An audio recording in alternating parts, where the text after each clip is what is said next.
प्यारे बच्चों, नमस्कार, गुड मॉर्निंग। आज हम कक्षा 9th के विषय सामाजिक विज्ञान में जो राजनीति शास्त्र है उसका दिन तीसरा है और अध्याय 1 पहला पाठ है। इसमें जो है हमने राजनीति या लोकतंत्र जो है क्या है इसके बारे में जानकारी की थी। जनता का शासन, जनता के लिए शासन है, तो लोकतंत्र ही क्यों।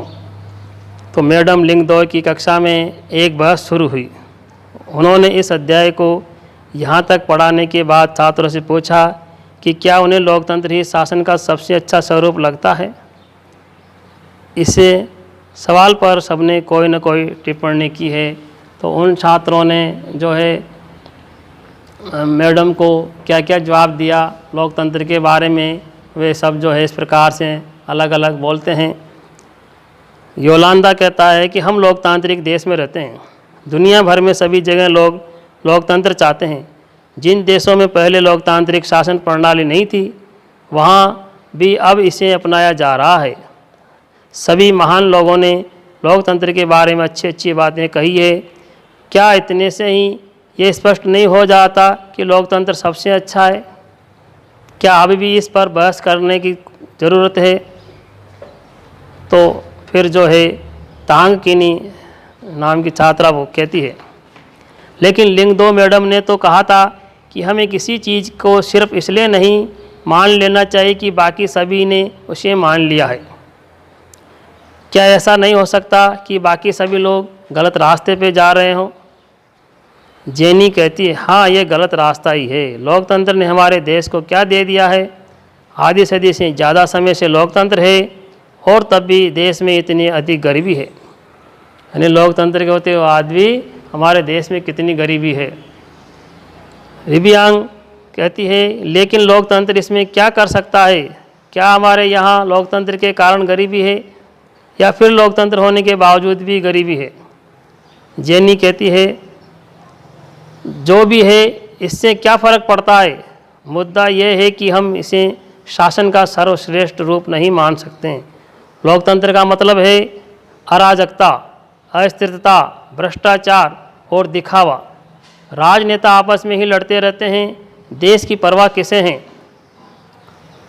फिर इसमें जो है पाइमोन कहता है, तो फिर इसकी जगह कौन सी प्रणाली होनी चाहिए? क्या अंग्रेजी हुकूमत वापस लाई जाए? बाहर से किसी राजा को देश पर शासन के लिए बुलाया जाए? रोज कहते हैं, पता नहीं, पर मुझे लगता है कि देश को एक मजबूत नेता की ज़रूरत है। ऐसे नेता कि जिसे चुनाव की, संसद की परवाह न हो। एक ही नेता के पास सारे अधिकार हो। देश के हित में जो कुछ ज़रूरी हो वह सब करने में उसे सक्षम होना चाहिए। सिर्फ इसी से देश से गरीबी और भ्रष्टाचार खत्म होंगे। कोई पीछे से चिल्लाया, इसी को तो तानाशाही कहते हैं। दो ही कहते हैं, अगर वह व्यक्ति सत्ता का उपयोग सिर्फ अपने लिए और अपने परिवार के लिए करने लगे तो क्या होगा? अगर वह खुद भ्रष्ट हो तब? रोज फिर कहता है, मैं सिर्फ ईमानदार, सजीदा और मजबूत नेता की बात कर रही हूँ। दो ही, ये ठीक नहीं है। तुम वास्तविक लोकतंत्र की तुलना आदर्श तानाशाही के साथ कर रही हो। हमें आदर्श की तुलना आदर्श के साथ और वास्तविक की तुलना वास्तविक से करनी चाहिए। जरा तानाशाहों के वास्तविक जीवन के बारे में पढ़ो। वे सबसे ज़्यादा भ्रष्ट, स्वार्थी और क्रूर होते हैं। होता सिर्फ ये कि हमें उनके बारे में जानकारियाँ उपलब्ध नहीं हो पाती, और सबसे बड़ी गड़बड़ तो ये है कि आप उन्हें सत्ता से हटा भी नहीं सकते। तो इन सब छात्र छात्राओं की बातें सुनने के बाद मैडम लिंगदो कहती है, मैडम लिंगदो इस चर्चा को पूरी दिलचस्पी से सुन रही थी। अब उन्होंने हस्तक्षेप किया, तुम सब लोग इतने मगन होकर इस बहस में लगे थे, ये देखकर मुझे खुशी हुई। मुझे नहीं मालूम कौन सही है कौन गलत है, ये तो आप लोग सुलझाएं, पर मुझे लगा कि आप खुले दिमाग से बातें कर रहे थे। अगर किसी ने आपको रोकने की कोशिश की होती या आपको अपनी बात कहने के लिए सजा दी होती तो निश्चित रूप से आपको बहुत बुरा लगता। क्या आप ऐसा उस देश में कर सकते हैं जहाँ लोकतंत्र न हो? क्या ये लोकतंत्र के पक्ष में एक अच्छा तर्क है? लोकतंत्र के खिलाफ तंत्र तर्क दिया। इस चर्चा में लोकतंत्र के खिलाफ के अधिकांश तर्क सामने आ गए हैं, जिन्हें हम आमतौर पर सुनते हैं। ये तर्क कुछ इस प्रकार से होते हैं। पहला, लोकतंत्र में नेता बदलते रहते हैं, इससे अस्थिरता पैदा होती है। लोकतंत्र का मतलब सिर्फ राजनीतिक लड़ाई और सत्ता का खेल है। यहाँ नैतिकता की कोई जगह नहीं होती। लोकतांत्रिक व्यवस्था में इतने सारे लोगों से बहस और चर्चा करनी पड़ती है कि हर फैसले में देरी होती है। चुने हुए नेताओं को लोगों के हितों का पता ही नहीं होता, इससे चलते खराब फैसले होते हैं। लोकतंत्र में चुनावी लड़ाई महत्वपूर्ण और खर्चीली होती है, इसलिए इसमें भ्रष्टाचार होता है। सामान्य लोगों को पता ही नहीं होता कि उनके लिए क्या चीज़ अच्छी है और क्या चीज़ बुरी, इसलिए उन्हें किसी चीज़ का फैसला नहीं करना चाहिए। तो इस प्रकार से जो है लोकतंत्र के खिलाफ तर्क दिए गए हैं। क्या लोकतंत्र के खिलाफ कुछ और भी बातें हैं जो आपके मन में रह गई है? इनमें से कौन सा तर्क मुख्य रूप से लोकतंत्र पर ही लागू होता है? इनमें से कौन सा तर्क किसी भी तरह से सरकार द्वारा सत्ता का दुरुपयोग करने के मामले में लागू नहीं होगा? इसमें से किस तरह से आप सहमत हैं? निश्चित रूप से लोकतंत्र सभी समस्याओं को खत्म करने वाली जादू की छड़ी नहीं है। लोकतंत्र ने हमारे देश में या दुनिया के अन्य हिस्सों में भी गरीबी नहीं मिटाई है। सरकार के स्वरूप के तौर पर लोकतंत्र सिर्फ इसी बुनियादी चीज़ को देखता है कि लोग अपने बारे में खुद फैसले करें। इससे इस बात की गारंटी नहीं हो जाती कि उनके सभी फैसले अच्छे भी होंगे।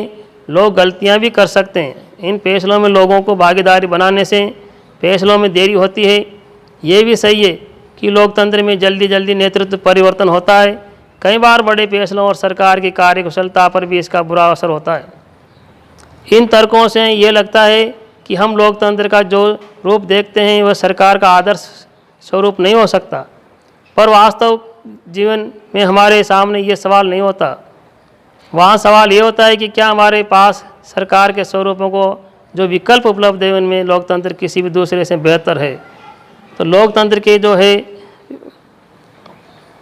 और खिलाफ जो है तर्क दिए गए इस प्रकार से। अब लोकतंत्र के पक्ष में तर्क और खिलाफ जो है तर्क। चीन में 1958 से 61 के दौरान पड़ा अकाल विश्व इतिहास का अब तक का ज्ञात सबसे भयावह अकाल था। इसमें करीब 3 करोड़ लोग भूख से मरे। उन दिनों भारत की आर्थिक स्थिति चीन से कोई बहुत अच्छी नहीं थी। फिर भी भारत में चीन के समान अकाल और भूखमरी की स्थिति नहीं आई। अर्थशास्त्रियों का मानना है कि ऐसा दोनों देशों की सरकारी नीतियों के अंतर के कारण हुआ। भारत में लोकतांत्रिक व्यवस्था होने से भारत सरकार ने खाद्य सुरक्षा के मामले में जिस तरह से काम किया है वैसा करने की ज़रूरत चीनी सरकार ने महसूस नहीं की। अर्थशास्त्रियों का यह भी कहना है कि किसी भी स्वतंत्र और लोकतांत्रिक देश में कभी भी बड़ा अकाल और बड़ी संख्या में भूखमरी नहीं हुई है। अगर चीन में भी बहुदलीय चुनावी व्यवस्था होती, विपक्षी दल होता और सरकार की आलोचना कर सकने वाली स्वतंत्र मीडिया होती तो इतने सारे लोग भूखमरी से नहीं मर सकते थे।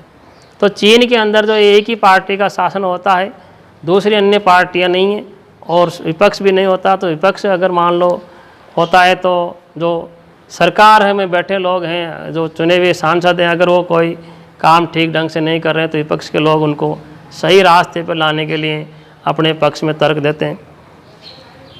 तो ये इस प्रकार से जो है चीन की गरीबी के बारे में बताया गया। ये उदाहरण लोकतंत्र को सर्वश्रेष्ठ शासन पद्धति बताने वाली विशेषताओं में से एक को बहुत स्पष्ट ढंग से सामने लाता है। लोगों की ज़रूरत के अनुरूप आचरण करने के मामले में लोकतांत्रिक शासन प्रणाली किसी भी अन्य प्रणाली से बेहतर है।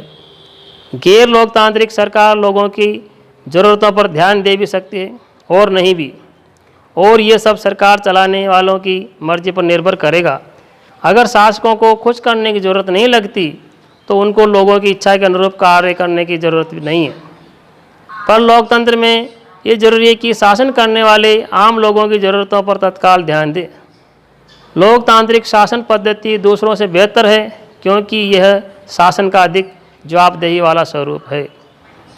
गैर लोकतांत्रिक सरकारों की तुलना में लोकतांत्रिक सरकारों की बेहतर फैसले करने को एक अन्य कारण भी है। लोकतंत्र का आधार व्यापक चर्चा और बहसें हैं। लोकतांत्रिक फैसले में हरदम ज़्यादा लोग शामिल होते हैं, चर्चा करके फैसले होते हैं, बैठकें होती है। अगर किसी एक मामले पर अनेक लोगों की सोच लगी हो तो उसमें गलतियों की गुंजाइश कम से कम हो जाती है। इसमें कुछ ज़्यादा समय ज़रूर लगता है, लेकिन महत्वपूर्ण मसलों पर थोड़ा समय लेकर फैसले करने के अपने लाभ भी हैं। इससे ज़्यादा उग्र या गैर जिम्मेवार फैसले लेने की संभावना घटती है। इस प्रकार लोकतंत्र बेहतर निर्णय लेने की संभावना बढ़ाता है।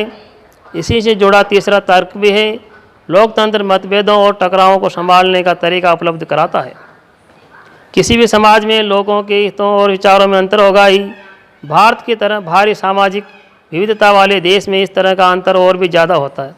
अलग अलग इलाकों में अलग अलग समूहों के लोग रहते हैं, विभिन्न भाषाएं बोलते हैं, उनकी धार्मिक मान्यताएं अलग अलग है और जातियां भी जुदा जुदा। दुनिया के ये सभी अलग अलग दृष्टिकोण से देखते हैं और उनकी पसंद भी अंतर है।